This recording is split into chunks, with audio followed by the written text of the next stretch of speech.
Hello, friends. This is Gabriel. Here I am in my office at the University of Notre Dame. And I'm really delighted to introduce to you this episode where I speak again for the second time with Dr. Hythem Sidky, Executive Director of the International Qur'anic Studies Association. This time, Dr. Sidky and I discuss carbon dating and Qur'an manuscripts. So it's a little bit of science, but you're going to find that he presents the questions at hand with great clarity. So if you've ever wondered about when our earliest manuscripts of the Qur'an date from, or how they relate to the traditional narratives of the Qur'an's formation that associate them with the Caliph, the formation of the Quranic text with the Caliph Uthman. You're going to love this episode, so please watch to the end. And please, friends, it's super important for me to have some encouragement to keep going. If you would subscribe, please, to this channel and hit the bell button once you do, and like this video. Thank you so much. Well, hello, Hythem Sidky. Good to be with you. Yeah, happy to be here. Yeah, so glad that you're back on Exploring the Quran and the Bible. I think you are the first repeat guest.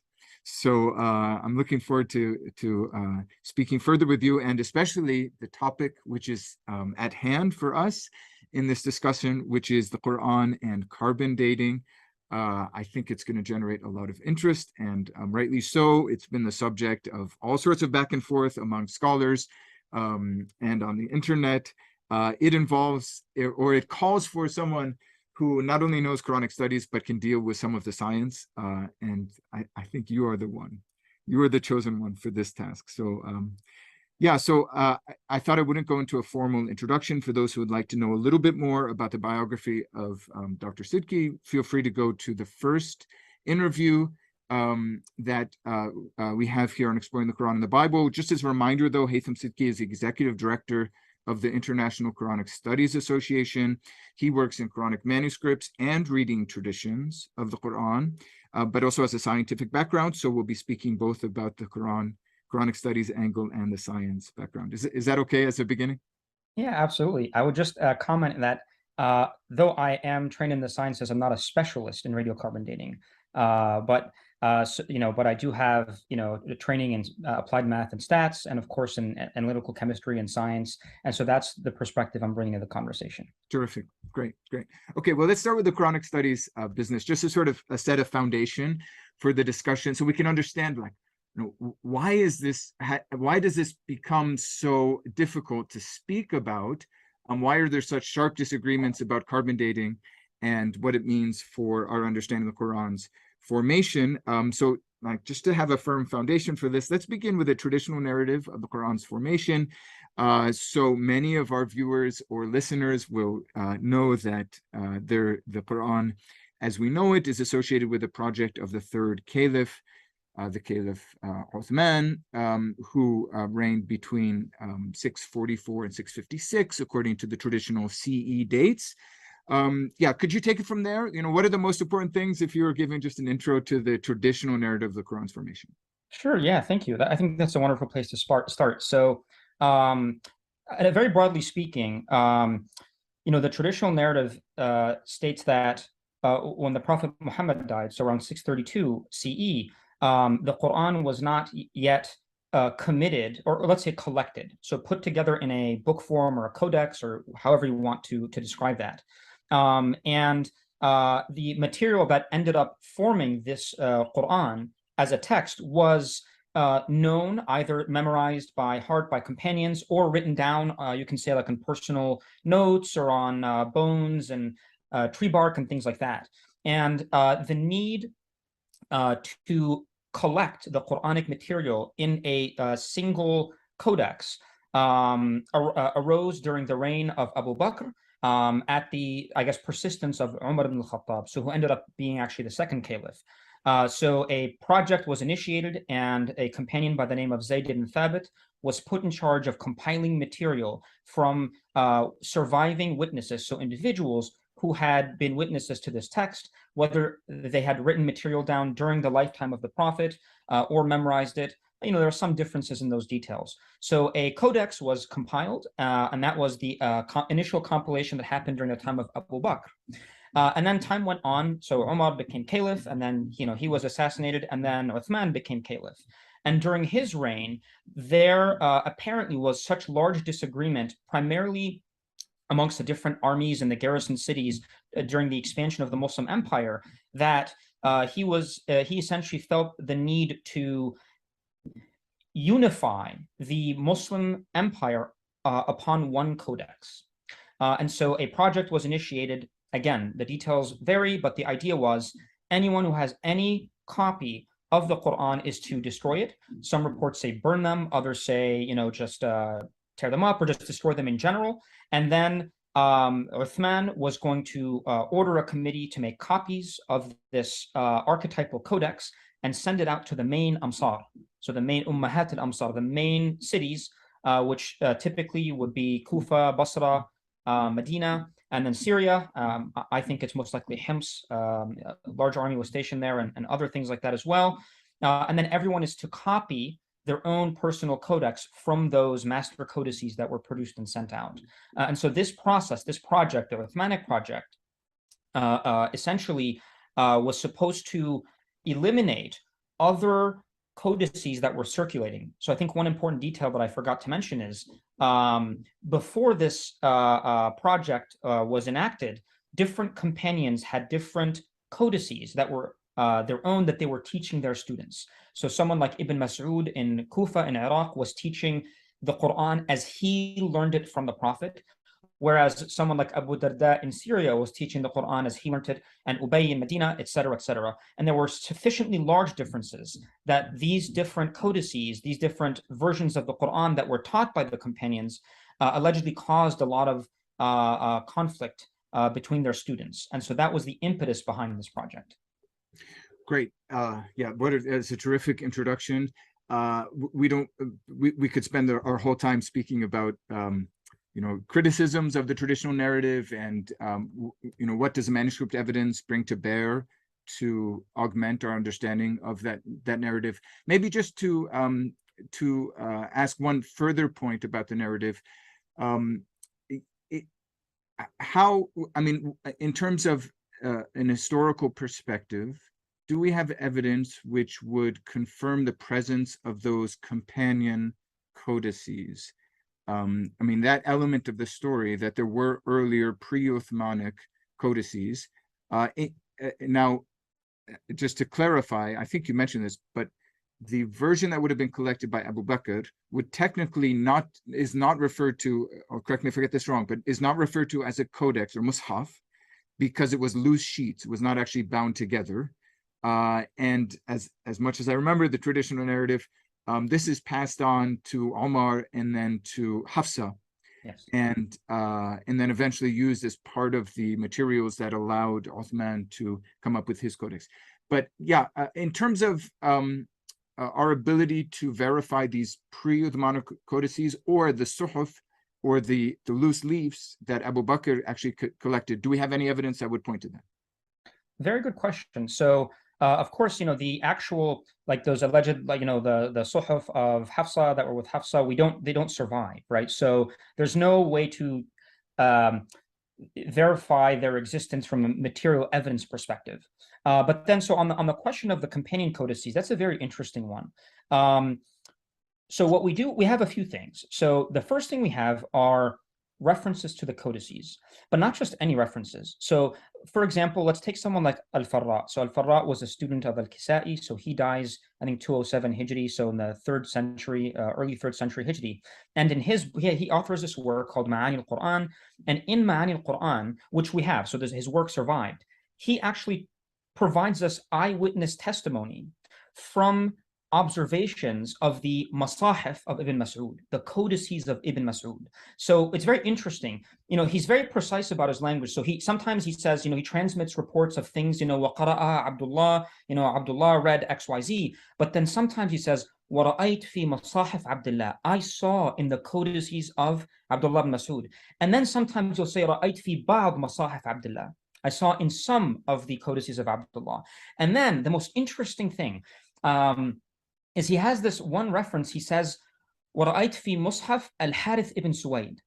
So Al-Harith ibn Suwayd says, min ashab Abdullah. This person was a student of Ibn Mas'ud. He says, yeah, and he says, وَقَدْ دُفِنَ فِي عَهْدِ الْحَجَّاج. and his codex was buried during the time of Hajjaj. And we can go on and on about what that means and the implications, but the point is that Hajjaj, could you introduce us a bit, a governor in the Umayyad period? And yes. So he was a governor under in the Umayyad under Abdul Malik ibn Marwan, and he was infamous, for being brutal and a merciless person. He was responsible for essentially raiding, and a lot of legendary and non-legendary information, circulates about al-Hajjaj. But one of the important things to know is that apparently he despised the Ibn Mas'ud tradition. He really wanted to basically quell it out and smash that tradition out of existence. And so one of the things that was mentioned in the reports is that the companions of Abdullah, or people who followed that tradition, would bury their masahif. They would bury their manuscripts and hide them. And this goes, yeah. So basically, Al-Farra is testifying to having, like, someone had to go in and dig up, this manuscript that was buried. So he's somewhat of an antiquarian, and he says, I saw, X, and he reports a variant that was in that manuscript. So in terms of what evidence do we have? Well, we have, Al-Farra, basically eyewitness testimony in his surviving written work to having seen these codices, and they don't always agree. So he mentions sometimes Bab Masahif, sometimes all of them, and we don't know exactly all of the details of what these codices look like, but we know what some of the variants that were reported in them, and they seem real and sort of visceral enough that I think that's a reliable eyewitness to this tradition. Now, on the other hand, what we do have is we have something like the Sana'a palimpsest, and I don't know if we talked about this in our last discussion, but basically, palimpsest is a manuscript that was written on, and then that initial written text was erased, and then it was written on again. And in Sana'a, in Yemen, a manuscript was discovered that had these two layers, and through various imaging techniques, like using multispectral imaging and X-ray fluorescence imaging and things like that, we were able to recover the lower text and basically read it and reconstruct it. And what we found there is that the lower text does not belong to the same textual tradition that the Uthmanic text belongs to, which is basically the received text. While at the same time, that tradition does not coincide with what we know from the literature, to that of Ibn Mas'ud or Ubay or any particular companion codex. Exactly. Yet what it does, though, it contains the same level of variation, and sometimes the identical variants that are reported for those companions in that codex. So, but just not consistently the same companion.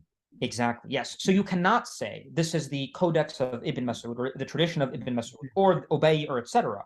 And so what really the people who put together, Behnam Sadiq and Muhsin Gudarzi, they're the ones who kind of constructed the following hypothesis, which is that this codex, it belongs to an unknown companion. So it is the codex of an unknown companion, because the variation found in it between it and the Uthmanic text and the Ibn Mas'ud tradition and the Ubay tradition, what we have, is of the same quantity and quality. Well, quantity not say it's of the same degree of variation that we find in these other companion texts. Okay. So, yeah, that's terrific. Right. Inevitably we had to get to this Sana'a palimpsest. Sooner or later, it was going to come up in this conversation. I think we should have another conversation just on Sana'a, and maybe we could bring in another person also who's worked on that. Elizabeth Pouin has also worked on that. Asma Hilali, I think, has a very different idea about the palimpsest, has worked on that. But I mean, you lead us to a really important conclusion, which is, with the exception of the Sana'a palimpsest, there's one manuscript discovered in Yemen. All of our early Quran manuscripts follow one. I think maybe the technical term is text type. Mm-hmm. Is that a good one? Yeah. So, which, usually is associated with Uthman, and so it can be called the Uthmanic text type. But at least in its basic, in the Arabic technical term, is the rasam. So, skeletal, and I'm going to ask you a question about this in a second, but the continental skeleton, we have one text type with only one of all the manuscripts in the world, basically one exception, which is Sana'a. So that's really important, I think, point to make. Before we get into some technical questions about carbon dating, I want to ask two more questions. One is, okay, in light of what we've said thus far, and this is tough to do without a PowerPoint presentation, but what would Uthman's original codex have looked like in terms of the representation the Arabic text through the Arabic script at the time? Yeah, that's a tough question to answer because it depends on where you on how you weigh evidence, right? So I'll share, that where there is maybe a conflict on what that would look like, and then I'll share what my perspective is. So I think broadly speaking, it would have been written in Arabic, and 7th century Arabic, so mid to late 7th century Arabic, and what that means is it uses the rules of the script that were established and basically like a commonplace and convention during that time.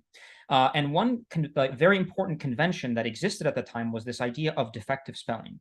And what that means is it predominantly in specifically writing of Arabic is medial alif. So whenever you get an alif, like a long vowel alif in the middle of a word, generally speaking, it is not written.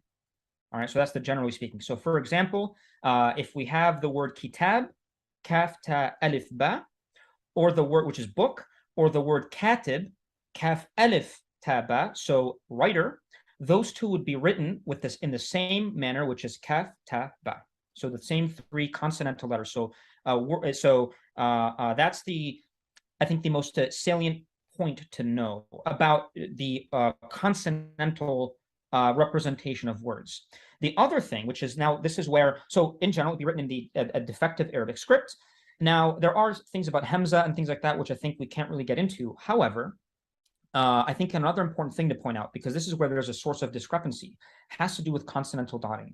So not all letters in the Arabic alphabet are disambiguated just simply in terms of their shape. Like, for example, ba, ta, tha, ya, and nun, medially, are all just identical. And in order to distinguish between them, essentially what emerges is a system of dots. Right. Immediately just meaning when they're in a middle place with correct. Something preceding and another letter preceding and following within a word. Yes, correct. Sorry. And then you get the same thing with tha and va and dad and sa, excuse me, etc. So now the big question is, when did these dots appear? The traditional, let's say, what became the orthodox understanding is that the mushafs that Uthman sent out were free of consonantal dotting. I should say that vowels, like short vowels, were not represented in the Arabic script either, so that came later as well. That's an important thing to point out. Whereas if we look at the oldest manuscripts that we have available to us, without exception, as far as we have observed so far, the oldest manuscripts, so those are written in the Hijazi script type, all of them contain some degree of consonantal dotting. None of them are free from dots completely. And so this is where there's perhaps a discrepancy between what certain reports or the tradition might tell us and what we find in manuscripts. Now, one could say, well, yes, none of these manuscripts are the Uthmanic manuscripts. Those dots were added by the scribes, but the original Uthmanic codices were free from dots. I tend to lean towards sort of an inductive approach, which is that as we look, back in time and we go further back in time, we find a consistent use of consonantal dotting, both in the Qur'an and also in non-Qur'anic material, so papyri, some inscriptions and things like that. So for me, there's no reason for us to make that exception. Okay. And also, just one other thing, if you really scrutinize those reports, they are not necessarily very clear about whether they're referring to consonantal dotting or vowel and i'rab and those kinds of dotting. Which was later. Yes, which was later, right? That everybody agrees it is later. And additionally, there are other reports which seem to imply that the Masahif al-Uthman at the time did have consonantal dotting, which are not one of the main reports that are used in the collection, but are transmitted from people like Malik ibn Anas and others. So really, that's the space in which there's some disagreement. Right. Right. So when people speak of the early Arabic script in which the Quran was written, or early Quran manuscripts, they sometimes use this phrase, for better for worse, defective script. And I mean, the presence of dots on these early Hijazi manuscripts shows that, well, it's less defective than is commonly thought, I guess is one way of putting it. So yeah, and then one final question before we get into the science of carbon dating a bit. I mean, the question of the viability of the traditional narrative associated with the Caliph Uthman and the distribution of these masahif to different cities or amsar. It's interesting because, I mean, Uthman is generally, not considered, I don't know how to put this theologically, but well, maybe he is considered part of salvation history, but he's not a prophet, he's not an imam. He was a caliph, a political successor to the prophet. And I know there are other issues involved, which maybe you can help us understand, but why is this such a theologically important question? I mean, let me say two things about this. First, if what we found in terms of manuscript evidence differed, wildly from the scenario of Uthman forming the Quran, would that be a theological problem? Couldn't the Quran have formed differently and still be the word of God? I mean, maybe this is another way of saying the same thing, but I've noticed in some of the language and the discourse around some of these questions that it is a part of apologetics and polemics sometimes, so people for or against. I remember in the article sometime around the publication of carbon dating for a manuscript that was held in Birmingham, England, someone from the British Library was quoted as saying that, oh, these early dates will have Muslims rejoicing, presumably because they somehow confirm the traditional narrative of the formation of the Quran. But the formation of the Quran is not the revelation of the Quran. These are different things. Anyway, that was not very coherent, but could you comment on that at all? Yeah, absolutely. So it really depends on in which direction does the wildly different observation go, right? So if we're talking sort of in a hypothetical sense. So one important thing is to highlight what is the theological significance of Uthman's project. And I say, so that should also be caveated with specifically with respect to Sunnis, because as will become clear in a little bit, there is a little bit of, Sunni Shia differences when it comes to this. So generally speaking, though the Quran was not compiled collected, to use the Islamic terminology, under the during the lifetime of the Prophet, there is a general understanding that the companions of the Prophet, through two mechanisms, one, them being companions, and they would be adala, so they are trustworthy and upright individuals, from the Sunni paradigm, in addition to ijma, which is theological consensus. So what does that mean? That means that Uthman's project has been understood and interpreted as having been accepted through ijma of the companions, that the companions unanimously agreed upon what he did. So we get some reports, for example, a transmission from Ali ibn Abi Talib, who says, if I was in charge, I would have done exactly the same thing that Uthman would have done. Of course, this is very significant when it comes to Sunni Shia polemics, right? Because Ali is a very important figure there. And so this is really the important piece, which is the theological significance. So ijma, there is unanimous consensus of the companions, with some notable exceptions, of course. Though some people say that, taraja, so that Ibn Mas'ud towards the end of his life changed his mind. And even though he was a vocal opponent of this project, apparently he eventually accepted it. So that's the significance. So let's look at it from a counterfactual perspective. What if we, through material evidence, arrive at a conclusion that the Quran was canonized 100 years afterwards? Well, it wouldn't have the authority. So it wouldn't have two things to it. Number one, the ijma, that unanimous consensus of the companions, and the special status, imbued upon the companions in terms of their trustworthiness, etc. So that would be the main distinction there. So now let's say the other side of things. Let's say we come to the conclusion that the Quran was, compiled or canonized during the lifetime of the Prophet. That wouldn't necessarily be a problem. You know what I mean? So it would bring up some issues around, well, why do the narratives say this? And people can be very creative, but really, I think my understanding is, and I'm not a theologian, that's where the main crux of it stands, the theological crux. That's really helpful. Yeah, that really helps clarify some of the issues that sometimes engender apologetics or polemics. That's great. Yeah. Okay, so on to carbon dating. can we start just with the science a little bit? And you mentioned that radiocarbon dating is not actually on your card, your business card, but nevertheless, could you, as best as you could, introduce us to how it works and why it can be useful for Quran manuscript study? Yeah, absolutely. So, carbon, so you say radiocarbon dating, carbon is a building block of life. And standard carbon. So it turns out, many atoms can have isotopes, and what that means is, I'm sorry, I'm getting very technical here, is basically you can have the same number of protons but a different number of neutrons, and all that means is essentially some isotopes of certain elements can be unstable. Some are stable in the sense that they never change, and some are unstable, so they decay over time, right? So they are radioactive. And carbon, there's carbon-12, that's sort of the standard carbon, but then there's also carbon-14, right? So the carbon-14 is an isotope of carbon that is unstable, and it's generated in the atmosphere, and it mixes in with everything, with life on Earth. And so when when a plant takes up nutrients from the Earth, it's taking up carbon-12 and carbon-14. Mm-hmm. And then when an animal eats, that vegetation, they are ingesting some amount of carbon-12 and carbon-14. And then when human beings also consume those animals or those plants, etc. Now, I said, carbon-12 is stable, but carbon-14 is not. And so carbon-14 decays over time.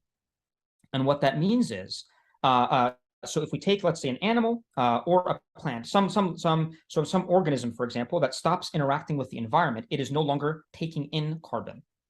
So what happens is, from the moment it dies, there's nothing to replenish the carbon-14 that is decaying. Mm-hmm. Mm-hmm. And so by looking at the ratio of carbon-14 to carbon-12 in organic matter, we can basically determine the age.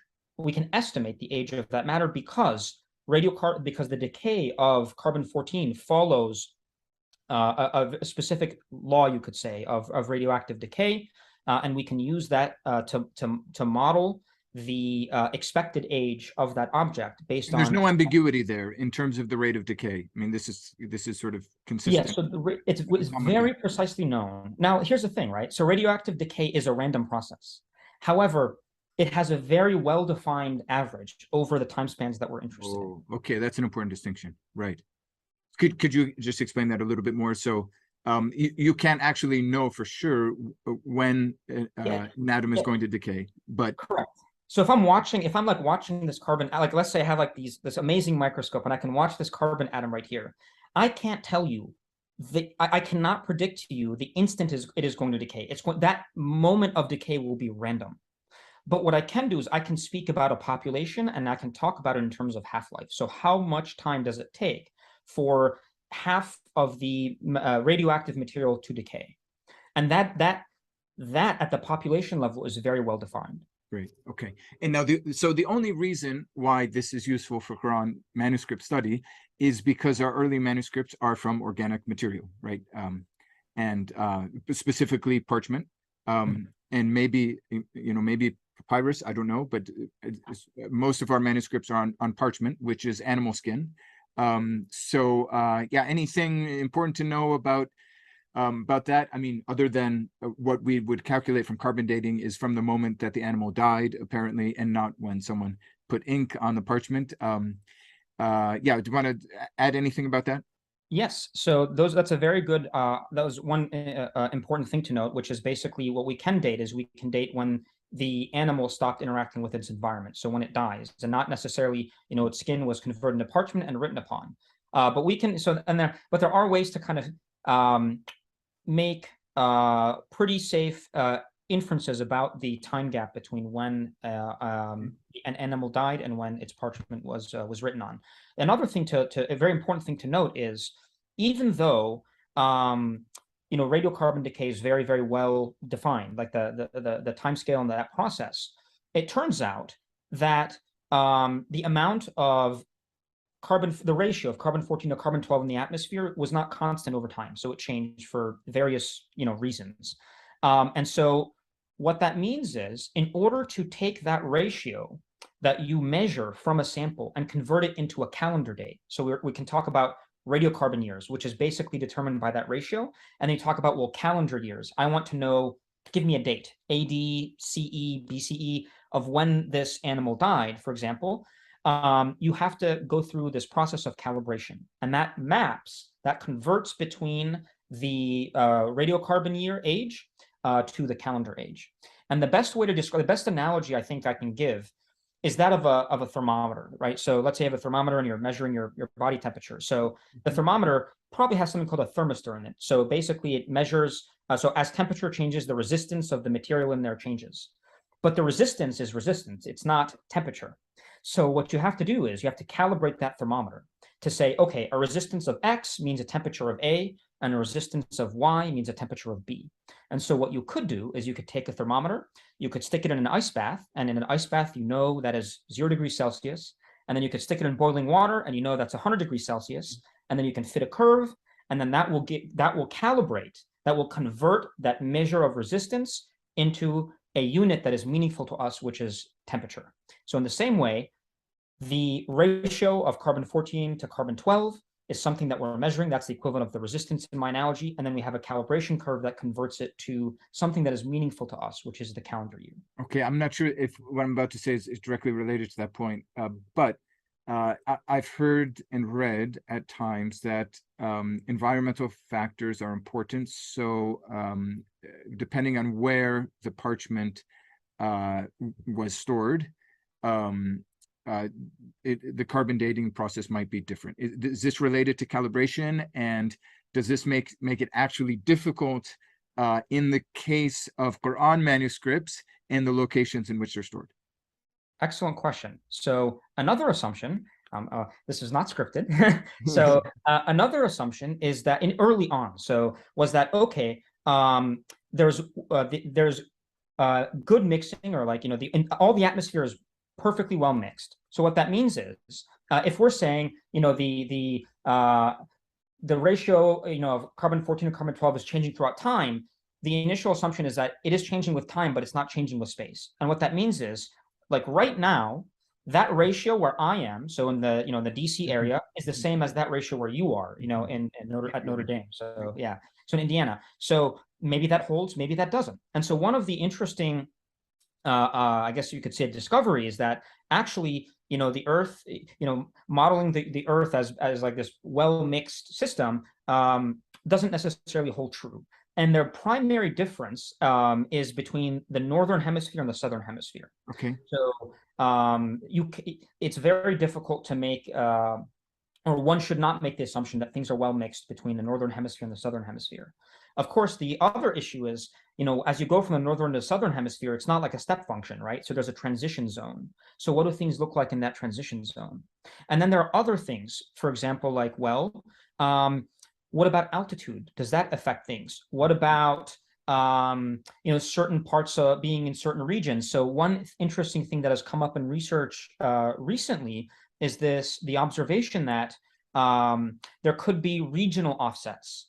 For example, in the region of Egypt, or even the Levant or the Mediterranean, there could be small offsets in the, in the calibration of the curve from the remainder of the northern hemisphere, or let's say from the areas from which samples were taken to generate that calibration curve, which would represent mostly Europe and North America and things like that. Now, there is a very important point to make. These differences, so it's not, these differences are not arbitrarily large, in the sense that, well, it could, they could be, 0 to 1,000 years different in terms of radiocarbon years, right? So these things have been measured, and there are pretty decent bounds and a very good appreciation of the magnitude of these differences. And so this is the very important thing. So do the magnitude of these differences give us enough reason to draw wildly different conclusions from the conclusions that we currently draw from the existing radiocarbon data that have not been, that have not had these offsets, should they even exist, accounted for? So this is an ongoing area of research, and so things change over time, etc. But what we do have a good understanding of, I think, is the magnitude associated with these changes. So what that allows us to do is many of the, I would say, generally valid concerns that people in Quranic studies have raised about, let's say, the accuracy or the precision of radiocarbon data are testable. Many of these things are testable because we understand the magnitude of the effect that potentially might not be captured in the modeling that's happening. Got it. Okay, super. So let's go. Let's start speaking about the dating that's been done thus far. I mean, a number of early or Hijazi manuscripts have been dated, including the Sana'a palimpsest. The Paris manuscript is another famous one, which actually includes, I think, different manuscripts within it. So, and in fact, I believe that the leaves from Birmingham, which caused quite a stir at the time, that our colleague Abu Fadeli worked on, are actually originally part of that same collection from the Paris manuscript. So yeah, could you speak a little bit about the dating? There's been lots of conversation over some really, really early dates that have been given both for Paris and for the Sana'a. Yeah, could you speak to this? I don't know if you have the date ranges at hand, but even if just generally what the date ranges are like and how confident we can be in them. Yes. So in terms of, the earliest manuscripts that we have that have been radiocarbon dated, so you mentioned the Birmingham fragment, which also has some leaves in Paris, so it would be the Arab 328C, belong to the same codex. And then we also have, the Sana'a palimpsest has been radiocarbon dated. We have other Hijazi manuscripts from Sana'a, so DAM, 29, so 01291, 25 has also been radiocarbon dated. And then we have some other manuscripts from the Fustat, the Amr ibn As mosque collection. So I think Arab 330G, the leaves, I think, in Leiden have been radiocarbon dated.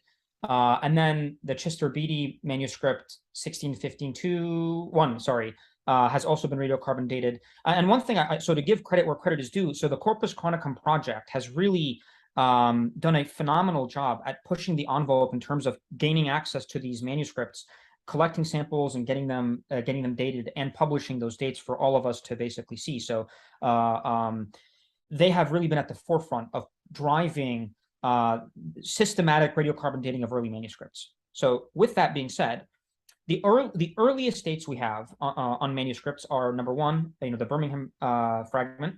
Number two, the Sana'a palimpsest. Number three, the Chester Beatty manuscript, but those results aren't published yet. It was presented at a conference, and so I'll kind of reserve any comments on that. And number four, okay, the Arab 330G, so the other manuscript from Fustat.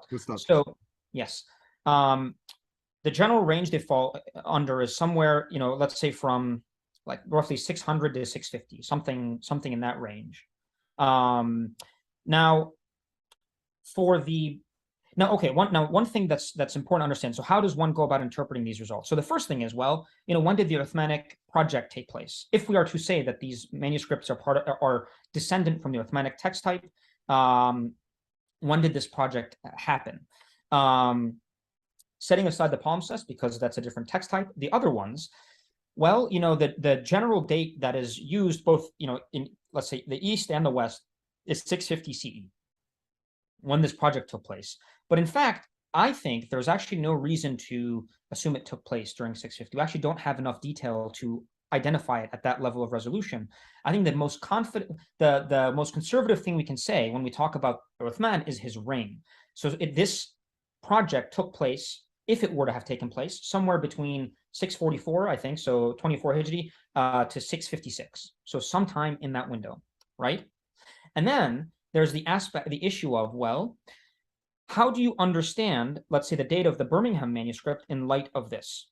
So if we were in a vacuum and we had no prior bias or belief or idea, and we just came upon this manuscript and we took a sample and we radiocarbon dated it, and we saw that it could live anywhere between 600 or something like that to 650. I thought the dates went even earlier, at least the initial report. It could be. So, I mean, it could be like, I don't remember the exact, so 579 to 645 is something in that range. So right. something in that range. I think it was 568 to 645. Thank you. Yeah, so the one thing that changes these a little bit is the calibration curve. So the initial results were with this IntCal 13, which was published in 2013.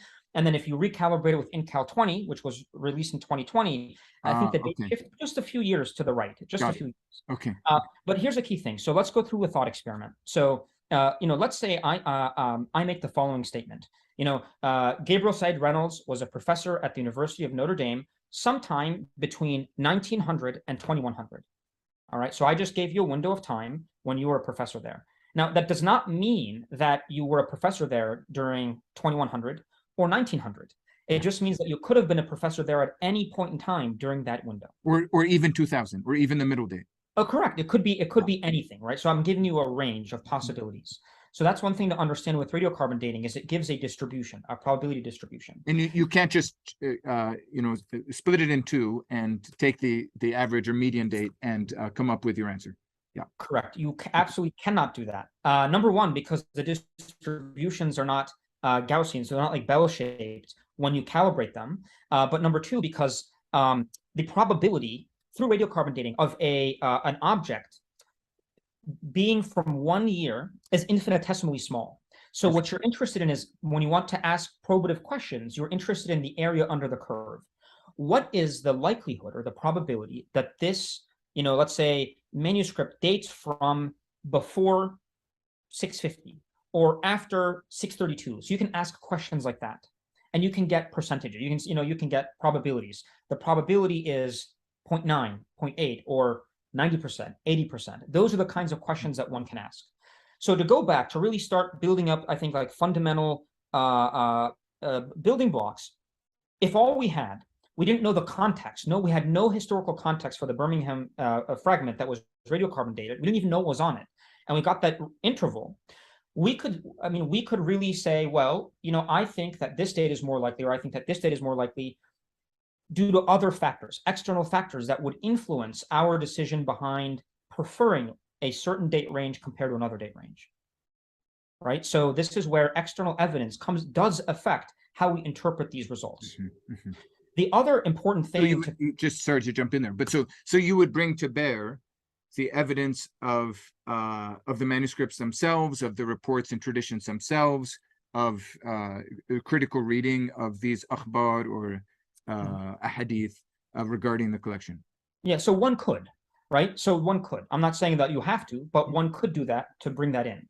The other thing is to look at, well, also the materiality. Is there something that is, can we say something about the paleography or the orthography of this manuscript, or even the art history? So there are, these there's ornamentation between the surahs and things like that will help help us identify like a narrower region that we think is. And that's generally known as paleography. So probably it goes beyond paleography, since it's not simply the script, because there are ornamental or illuminative aspects to the presentation of the text. But yeah, okay, that's a really important point. I think Francois de Roche has explored that, and along with other scholars. Yes, and the final thing I want to mention on this point specifically is we only have one test that was carried out on the Birmingham fragment. And so every measurement is subject to noise. And there are very interesting, so the wonderful thing is we can run simulations, we can do numerical experiments and say, well, hypothetically, let's suppose we have a manuscript that we know was, copied in the, year 650. Let's simulate what a result from a lab would look like with a given uncertainty that corresponds to that. And you can see some of them come out early and some of them come out late and things like that. But obviously, as the number of samples increase, you should converge upon the true date associated with that within the bounds of the calibration curve and confidence and things like that as well. Wasn't that an issue with the dating of the Sena palimpsest as well, where different laboratories gave different results? Yeah, so that could be, yes. So there is no measurement noise, but there are also outliers. And these are wonderful questions. So to go back to our analogy of a thermometer, I am certain this has happened to everyone watching this before. You take you stick the thermometer in, you take your temperature, the thing beeps, and you look at it, and it's like 95. You're like, that can't be true. So you take another measurement the second time, and then it comes out 98.1 or something. So it's the same thermometer, but for whatever reason, there could be a myriad of reasons that you took a measurement once, and it came out, and it was just unexplainably different from the other measurements. That's what we define as an outlier.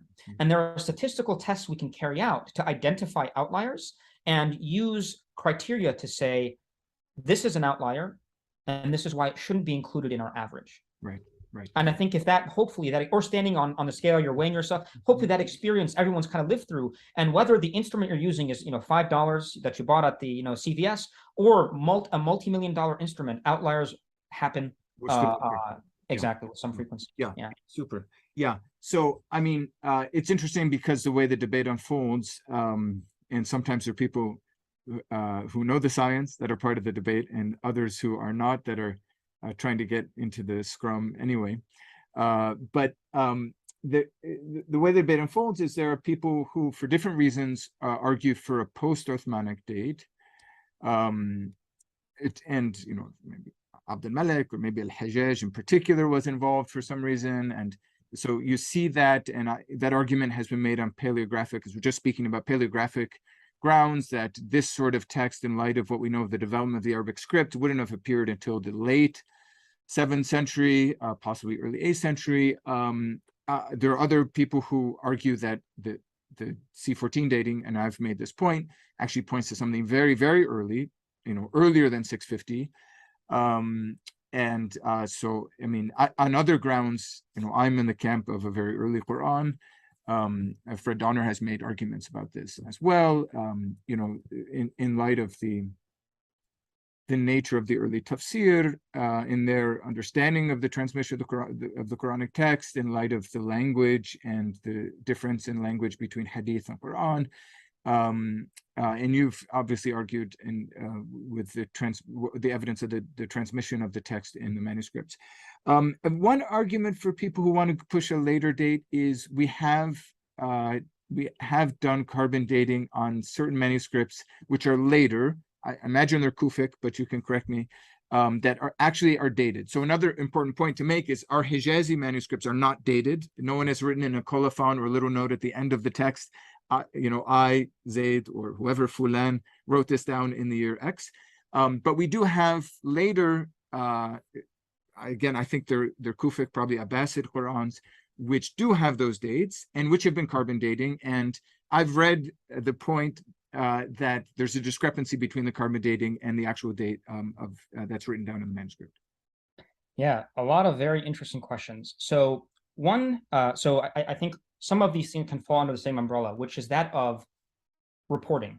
What I mean by that is there are certain standards or protocols that are strongly advocated by, in the radiocarbon dating community, of how one should go about publishing these data. So when you carry out a determination, so a radiocarbon dating result, you publish that result, the lab it comes from, the lab reference, the uncalibrated dates, what calibration curve you used. There's certain, information that should be published when, along with a radiocarbon determination and an interpretation. Right. I have tried my best in some of those instances that you referenced to get my hands on those data, but they are not available. They have not been published.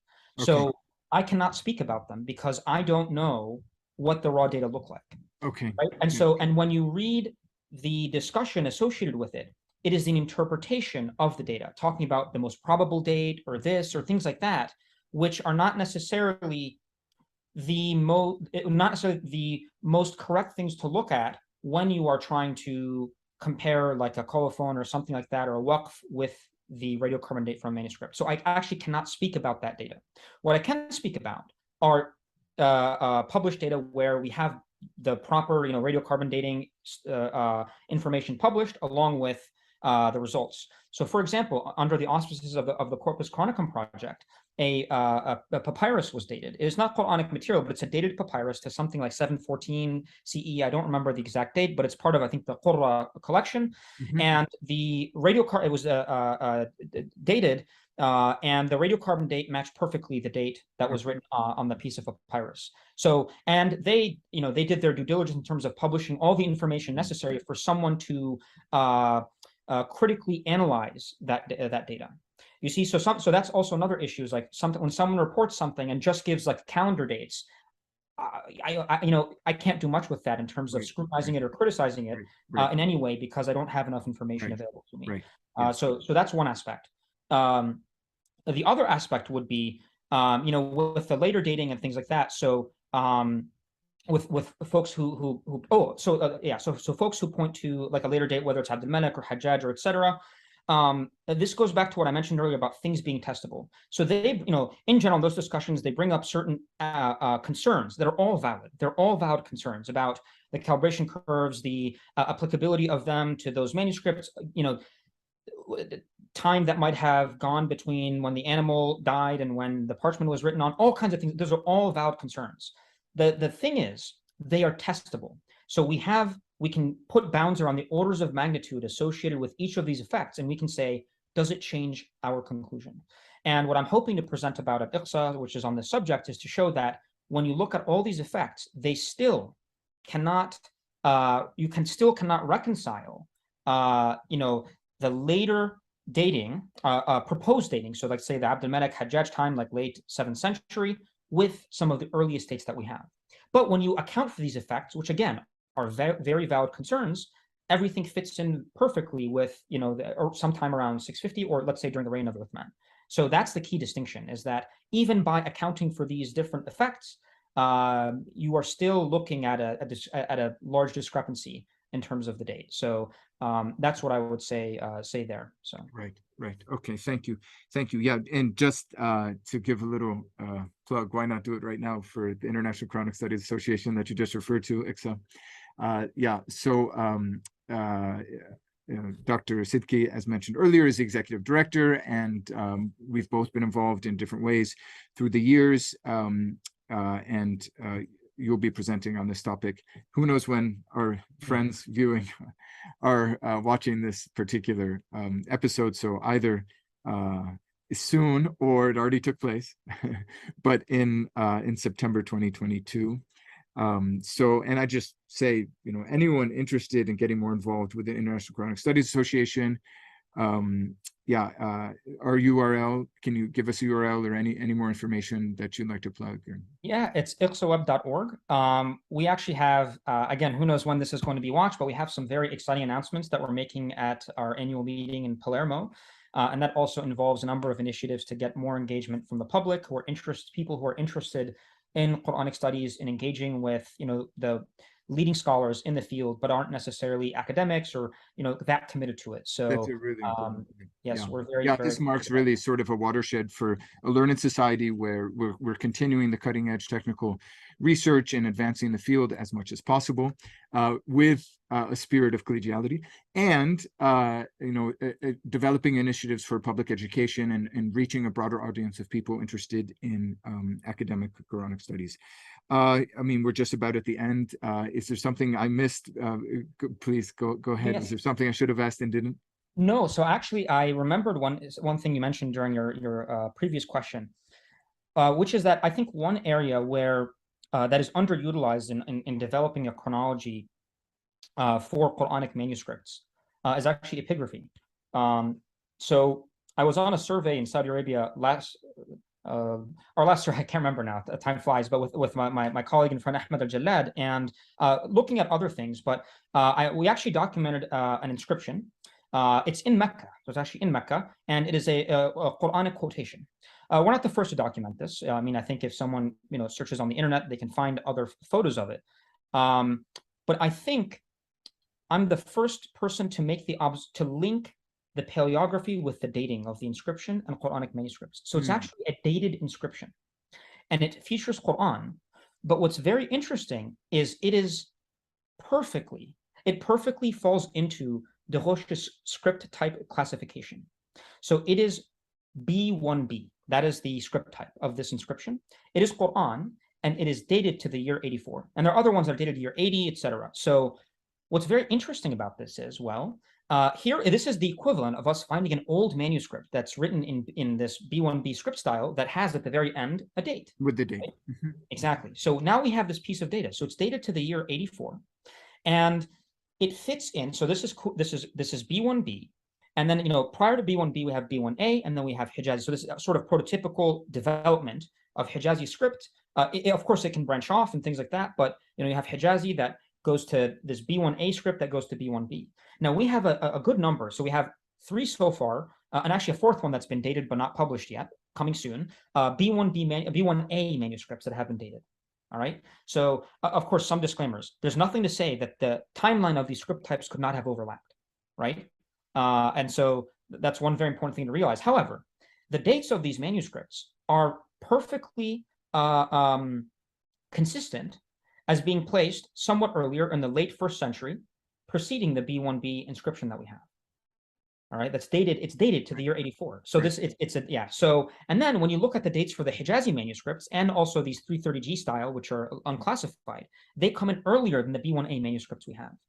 And this is now we're starting this now with the volume, more and more manuscripts being dated. We're seeing this very consistent pattern, right? So the Hijazi manuscripts are earlier.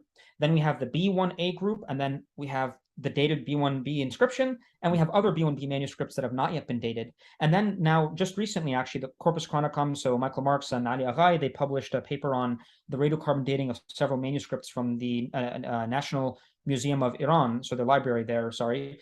And they have some B2 manuscripts, or I think one in particular that also falls under maybe like early 2nd century, something like that. So it all pattern is emerging, and all of these dates are starting to converge and look, very. You can start developing a sort of a holistic understanding of the chronology of the paleography, and it's all consistent. So this is the key thing. It is all consistent. One does not have to take it. One does not. You don't. Let me phrase this in a different way, in a negative sense.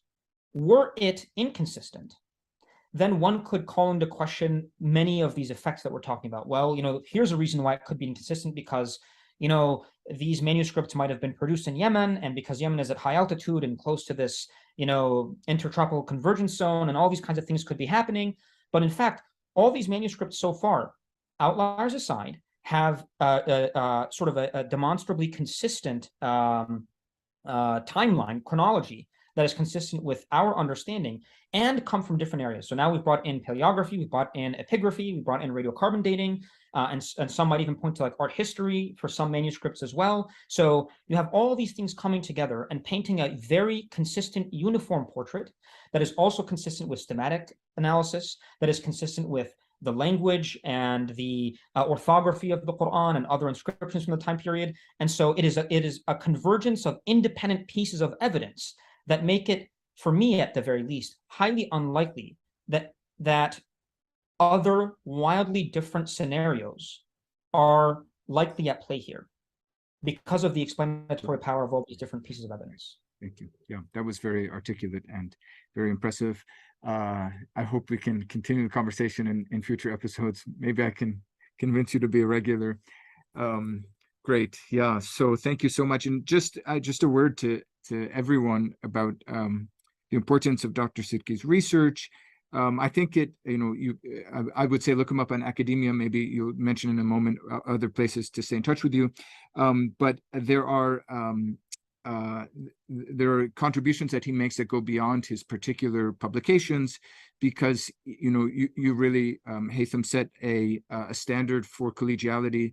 And I mean, academia at its best is about a community in which people correct each other and challenge each other for the sake of advancing the field generally, and knowledge, which is for the welfare and flourishing of everyone. So thank you for those contributions.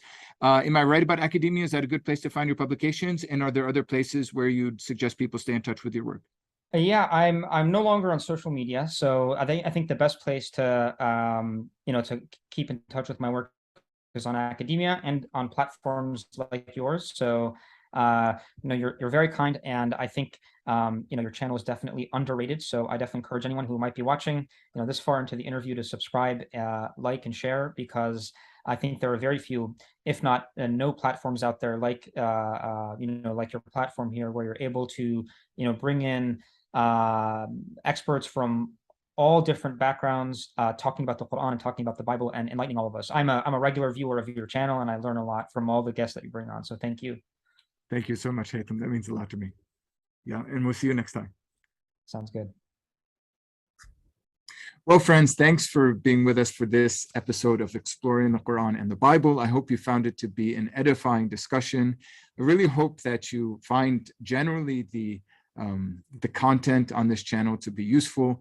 There's a really diverse range of things in regard to Quranic studies and biblical studies with top-notch scholars.